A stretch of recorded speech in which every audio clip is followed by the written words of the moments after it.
The male version of EVELIINA SALONEN. Let's talk about it. There's 3 keys to disc golf: driving, approaching, and putting. You need all 3 to do this sport. Some of the OGs might know, but some of you might not. I've been throwing frisbees since about 5th grade. And putting, to say the least, has always been a crutch. I've been putting an ace run on this like almost every time I play it recently. Get in.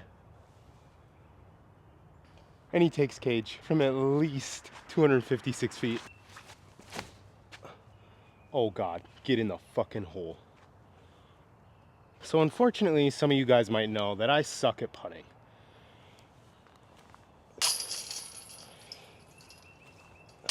It's been something that honestly I've struggled with almost my entire disc golf career. Now, a lot of this channel is me obviously joking around, just throwing frisbees and entertaining. But also, I do take this sport extremely serious.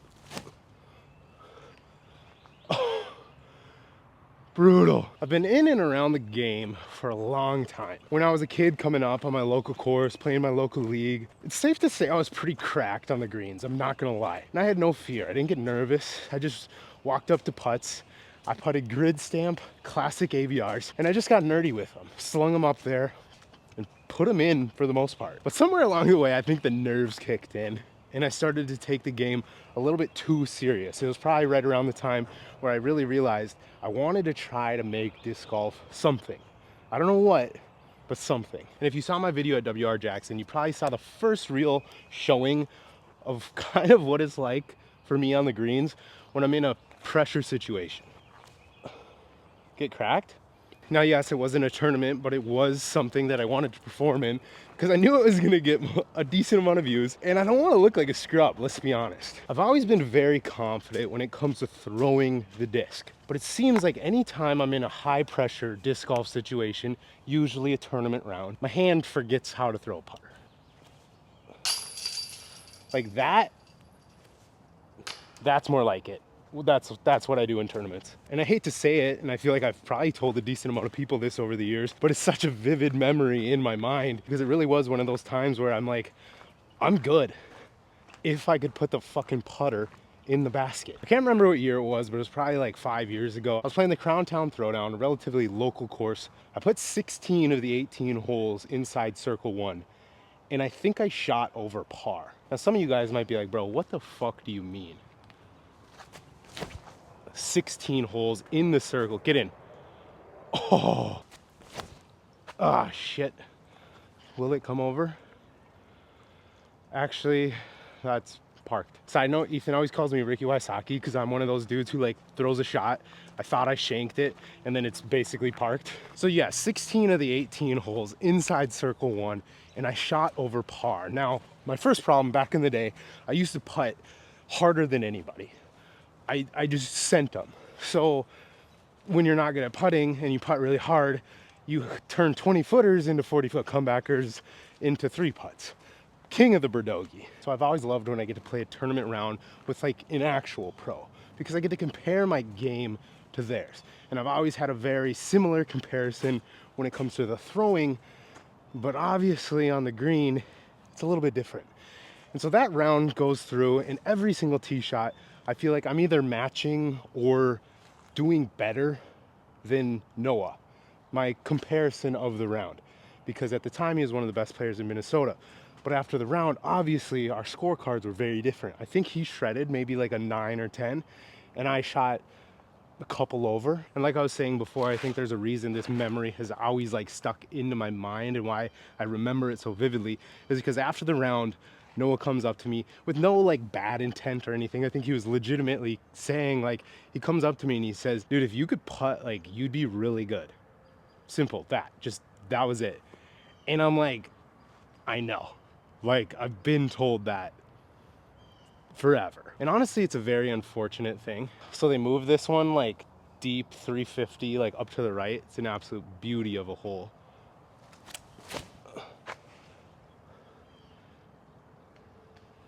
Little too straight, but that's a putt. Let's go one stability higher than that one. Come on.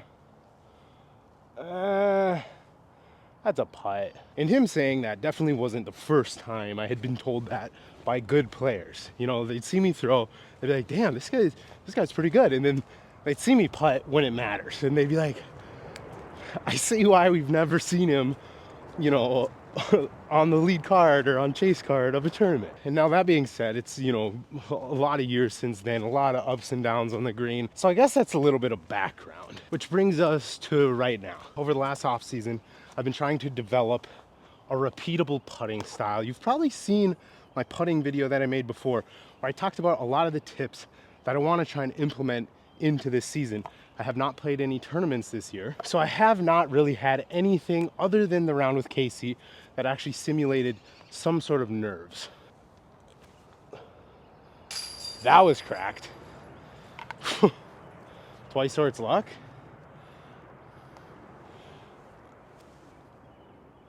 Yeah, respect. So that was the Pro Thundy. This is my Big Germ Thundy. This one kind of came in early. See if we can do a little straddle.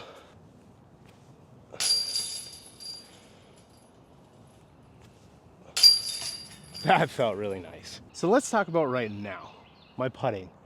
After the last week, it felt pretty bad. Like I was kind of down. I was like, God, like why can't I figure something out? So the thought going through my head is just, why can I not find something that actually correlates to pressure situations? Something that I can repeat over and over again to at least give me a chance to make a fucking putt. So some of you might know I either putt PA1s or PA3s. Kind of depends on the feel and what I'm feeling. They're very similar putters, not super glidey, but pretty stable.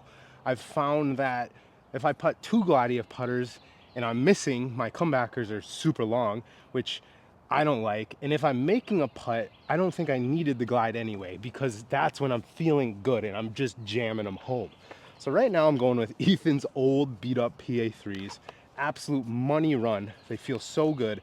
I like the smaller diameter and I like the lower profile feel. Next is my grip. For quite some time I've been holding the putter like this. Fingers kind of fanned out, you know, nice wide grip, because in my mind, if I could just get the palm to pop the putter off, that gave me a chance to at least project it forward.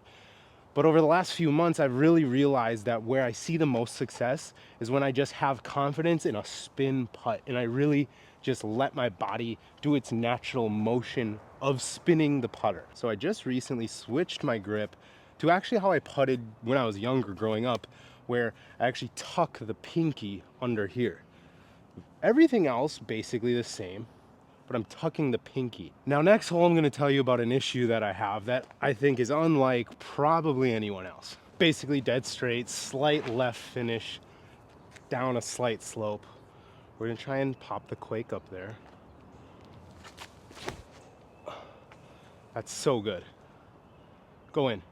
So when I was holding the putter like this, I have this weird thing where my hand, as I'm bringing the putter down, my thumb pushes to the front and my pinky lifts off of the disc. I'll show you up here by the basket. So basically when I'm releasing the putter, this is how I'm holding it, which isn't good. So I'll kind of show you what I'm talking about. This is my old putt. Bring it down. I'm gonna slow that down and show you like the motion of the hand. Now when I do it perfectly, it works. So now with the tuck, I still feel my fingers wanting to do the same motion, but it feels much like less. I feel like I can move in the direction of stopping whatever that stupid muscle memory thing that I'm doing is with this new tucked pinky grip. So whatever the fuck it was that my hand was doing on that putt beats me. I don't know. It is completely out of mind. I don't know why my hand does it. I don't know why it does that. It's not something I'm trying to do. When I bring a putter down and try and putt it, that's what happens. Come on. Superman, PFN star Firebird. Come on, get over, get in. That's deep. I got absolutely cracked from this spot a couple of videos ago. Hopefully I'm in frame. PA pinky tucked under. Much cleaner release. I still feel it just a little bit though. Like my hand wants to move, but by having that pinky tucked rather than fanned out, I definitely feel as though it wants to be clean. So I think it's something that I'm gonna be able to work through. Come on. So I guess my point is, guys, putting has been something that has just kicked my ass forever. It's always been something that I've struggled with. I've had comments, you know, of people trying to be like, oh, try this, try this. Trust me, I've thought of it and I've tried it.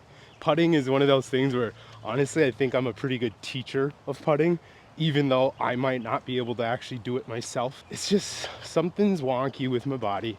It does not want to perform how I want it to perform, but it's something that I'm not going to stop working at. I think a lot of people can relate to putting woes. It's usually what holds back most disc golfers from, you know, reaching, I guess, their full potential.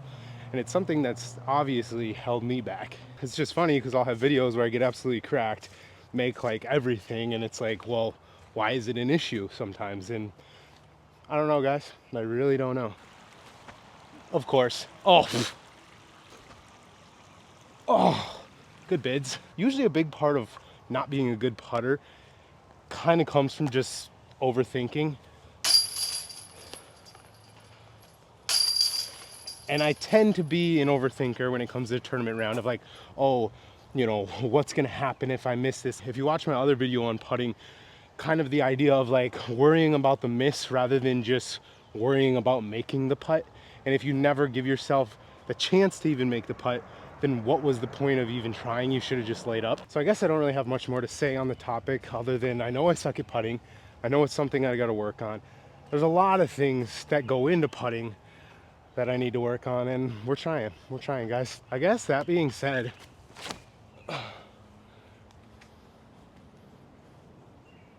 thanks for watching. I'd say let's have a little discussion down in the comments, but honestly, I don't know how much it's gonna help. It's a little more, this is a little bit more of a me problem, I think, but we'll see you in the next one.